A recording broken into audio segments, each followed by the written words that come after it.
अस्सलाम वालेकुम रहमतुल्लाहि व बरकातहू। सऊदी उर्दू न्यूज़ चैनल में सतार रकारी आपको खुश आमदीद कहता है। सऊदी अरेबिया की एक अहम तरीन अपडेट के साथ आपकी खिदमत में हाजिर। रियाद से एक और खसूसी परवाज़ 250 पाकिस्तानियों की वापसी। इसकी तफसील की तरफ जाने से पहले एक रिक्वेस्ट, अगर आप मेरे चैनल में नए हैं तो प्लीज़ चैनल को सब्सक्राइब कर दीजिए। अगर आपने ऑलरेडी सब्सक्राइब कर लिया है तो इसके लिए मैं आपका मशकूर हूँ। साथ बेल के आइकॉन में भी क्लिक कर दें ताकि मेरी हर नए आने वाली वीडियो का आपको सबसे पहले नोटिफिकेशन मिल सके। और अगर वीडियो पसंद आती है तो लाइक करना मत भूलिएगा। चलते हैं न्यूज़ की तरफ।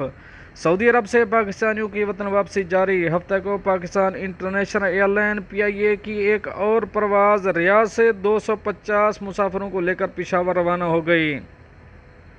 पेशावर जाने वाली परवाज़ से 20 मैयतें भी भेजी गईं। 2 जून को पेशावर जाने वाली परवाज़ से 16 पाकिस्तानियों की मैयतें भेजी गई थीं। सफ़ीर पाकिस्तान, राजा एजाज और कम्युनिटी वेलफेयर अताशी मुसाफिरों को अलविदा कहने के लिए एयरपोर्ट पर मौजूद थे।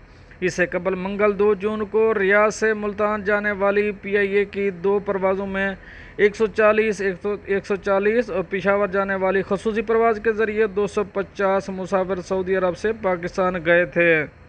याद रहे कि हुकूमत पाकिस्तान ने कोरोना वायरस की वबा के बायस सऊदी अरब से वापस आने के ख्वाहिशमंद पाकिस्तानियों की वतन वापसी के लिए खसूसी परवाज़ों का सिलसिला शुरू किया हुआ है।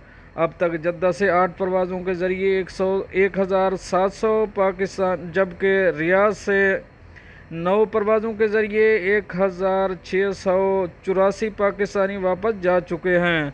दमाम से भी खसूसी परवाज़ों के ज़रिए पाकिस्तानी वतन वापस गए हैं। याद रहे कि रियाद में सफारतखाना पाकिस्तान और जद्दा में पाकिस्तान कौंसलेट PIA के अमले के ताउन से सऊदी अरब से पाकिस्तानियों की बाहिफाजत वापसी के लिए इंतजाम कर रहे हैं। सऊदी अरब में इस वक्त परवाज़ों की हज़ारों की तादाद में पाकिस्तानी वतन वापसी के ख्वाहिशमंद हैं, जिनमें से बेशतर विज़िट या बिजनेस वीज़े पर आए थे या उनका खरूज और निहाया लग चुका था और वो सफरी पाबंदी के बायस वतन वापस नहीं जा सके थे। ऐसे आदमियों को तरजीह बुनियादों पर भेजा जा रहा है। पर ये तो थी एक अहम अपडेट जो आप दोस्तों से शेयर करी। मिलते हैं नेक्स्ट अपडेट के साथ नेक्स्ट वीडियो में। तब तक के लिए आपका भाई आपसे चाहेगा इजाज़त। अल्लाह हाफ़िज़। नासिर।